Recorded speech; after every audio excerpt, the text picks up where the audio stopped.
I mentioned in a previous video that I have a ton of Storm decks. My oldest commander deck to date is my Yidris deck, which I've talked about a lot on this channel. It's a traditional Storm deck with rituals and cantrips, but has the added twist of Cascade. This opens up a lot of avenues for the deck, as I can play cards that have no mana cost, but have Suspend. These cards technically have a mana value of 0, meaning if I cast a card that costs 1 mana that Yidris has given Cascade, I can cast a card like Ancestral Visions for free. I also have a Cheerios deck built around Jhoira, Weatherlight Captain. This deck wants to stick one of the many artifact or colorless spell cost reducers, and keep playing cheap artifacts, drawing cards, and eventually kill the table. I also have a Chulane deck that, while containing a couple of the more cut and dry infinite combos, also has a ton of play patterns that resemble a Storm deck using Chulane's triggered ability and cards like Lotus Cobra. And finally, I have a Budget Zada deck that isn't traditionally stormy, but usually wins by casting a ton of spells in the same turn to overrun the table. So, what is a Storm deck, how does it win, and how do you build one?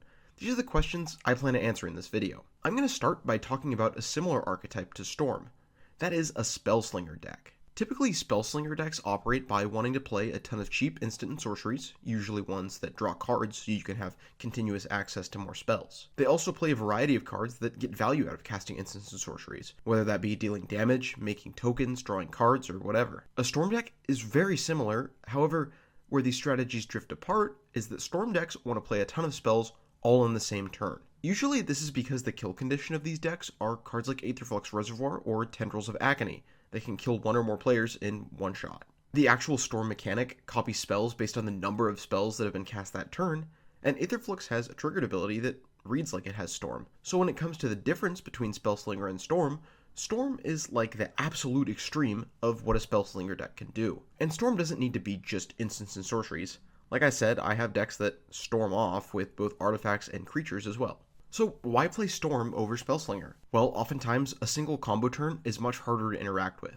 If your plan is to kill the table by casting a ton of spells with a Gutter Snipe out, you're likely giving your opponents multiple turns to respond to your kill conditions. A Storm deck can just play the kill condition on the turn it tries to win, so the window of interaction is much smaller. Also, a card like Tendrils of Agony is really effective because it doesn't require sticking a permanent to win the game. Storm conveniently gets around singular counterspells because each individual copy is something that has to be responded to. So unless you can counter the Storm ability on the card, a counterspell can only stop one instance of the Storm card. Another difference is that Storm usually needs fewer kill conditions than Spellslinger.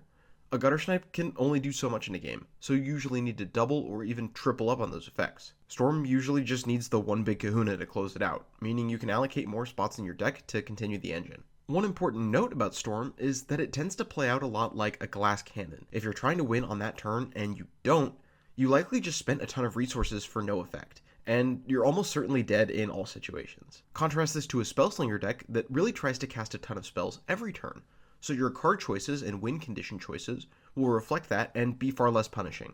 So as you can see, the strengths of the Storm deck really turn into weaknesses if interacted with.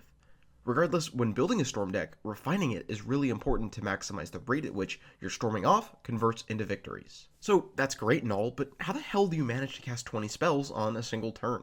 Well, the way I see it, it comes down to two key resources: mana and cards. You need mana to play the cards, and you also need to have cards to play cards. So the management of these two resources is critical to storming off within a turn. Usually Storm decks manage this by using the cards themselves. Dark Ritual makes mana, Serum Visions draws a card. Both of these cards up your storm count while keeping you up on one of your two key resources. There are a ton of ways to go about staying up on these resources, which I'll go into later. However, it's very rare for one card to do both. So if you're a numbers person, you'll notice that every time you play a spell that makes you mana, you'll end up down a card. And anytime you play a spell that draws you a card, you'll end up lower on mana. And balancing these is the most critical component to storming off. There are a ton of different ways to do this. I'm going to go over some specific examples with my decks, but it's totally okay to build a traditional Storm deck with rituals, cantrips, and other standard cards. So let's take my Yidris deck for example. Yidris' Cascade granting ability does a lot of really cool things for a Storm deck. The first and most obvious, which is making all my spells actually count as 2 spells, since I can cascade into another to up my storm count. Secondly though, it makes resource management much easier. I can pay 2 mana, cast a Desperate Ritual, and cascade into an Opt. Now I've made mana and stayed neutral on cards as opposed to making mana and going down a card like before. And even if you cast a mana spell and hit another mana spell, that's still great because it just lessens the burden that a card draw spell would take on your mana pool.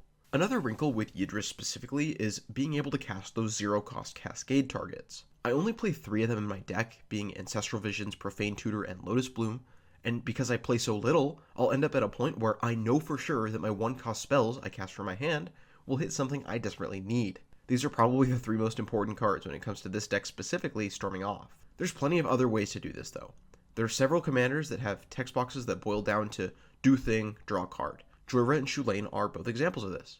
Jhoira does this for all historic spells, and using artifacts that produce mana, you can usually end up breaking even on mana while maintaining cards. Like I said before, the deck is heavily reliant on cost reducers like Herald of Kozilek to keep your storm count up. If you cast a Mind Stone for 1, you basically cycle it for free, and I think every single colorless 2-mana rock in the game is in the deck. Let me know if I'm missing one, because it should totally go in.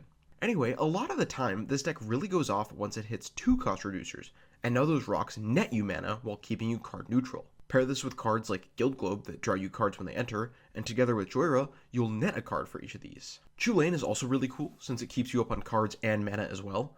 Especially with Lotus Cobra or Bounce lands, you can get a ton of value and continually cast cheap creatures. There's also some big time effects to take advantage of mana dorks though, like Intruder Alarm, which is itself an infinite combo piece, but also cards like Quirion Ranger and Wirewood Symbiote get a ton of value out of mana dorks that can produce more than 1 mana, while also synergizing with Chulane's ability. So at this point, I recommend either choosing a commander that meets a storm mold well, then building around it, or choose a way you'd like to storm off, then pick a commander that supports that. If you want to play Cheerios or Eggs, commanders like Jhoira or Elsha may be right for you, etc. While you don't necessarily need to have a commander that enables storming off, it's certainly helpful. It's usually a good starting point and a consistent way to find one of your foundational pieces for your engine.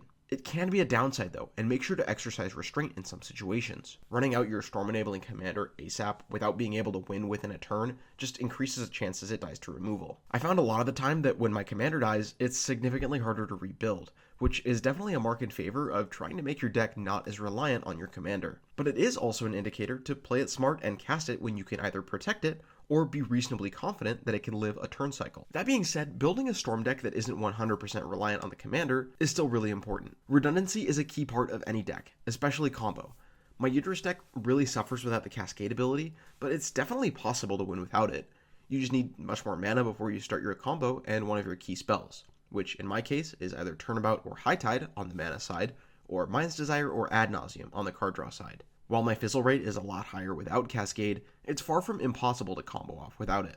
My other decks all play redundant elements as well. I play Vidalcan Archmage and Jhoira, which for my purposes does the exact same thing. Chulane plays Beast Whisper and Guardian Project, which are worse, but still give me plenty of ammo throughout a game to assemble an infinite combo eventually. My Zada deck plays Mirrorwing Dragon, which has the same triggered ability as Zada as well. Now, one piece of redundancy is still definitely not enough, but sometimes that's all you can end up with. That also accentuates the importance of protection spells in your storm decks, whether they be counter spells or other ways to avoid removal or counters. It's also important to play interaction and protection that fits the mold of your specific storm deck. In Yidris, the most common play pattern by far is to cast 2 mana spells and cascade into 1 mana spells. So as you can imagine, playing 1-cost counters like Swan Song or An Offer You Can't Refuse make for really bad cascade targets. So I do play counter spells, but they're 2 mana.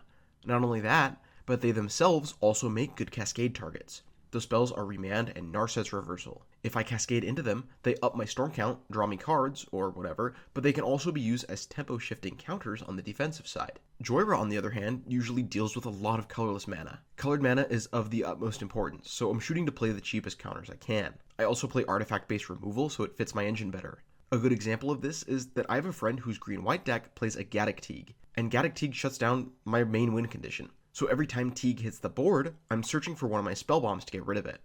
But in other games, I can just cycle through spell bombs, so they're great cards in the deck. My Zada deck really likes having creatures out, so I add more protection that meets that mold. Another important note about protection and interaction is you don't want to add too much of it to the point where it dilutes your deck of storm pieces. 12 total interaction spells that don't aid you in storming off has a much more damaging effect for a storm deck versus a regular deck. If you're storming off, a lower density of mana and card draw cards makes storming off significantly harder. So be sparing with your interaction. Imagine needing to hit a card draw spell, any card draw spell, and instead you hit your 5th best spot removal spell. So now that a lot of these foundational pieces are in place, how do you actually end the game?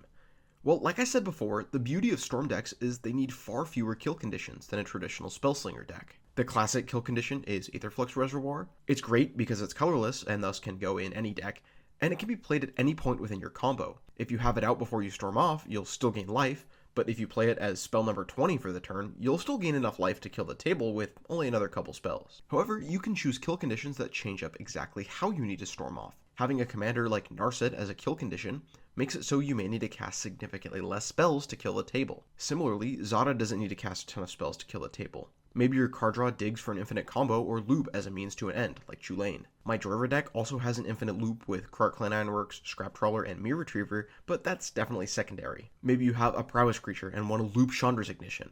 Depending on a ton of different factors, you can choose a kill condition that reflects your storm pieces better, and subsequently, your choice in storm pieces can reflect your kill condition. Zada loves anything that targets a single creature and says either draw a card, add mana, or gives a reasonable pump effect. It's not as necessary to play cards like Pyretic Ritual or Seething Song when I can play Ancestor's Aid and make way more mana while also contributing to me killing the table. So in summary, making a storm deck requires a lot of decisions.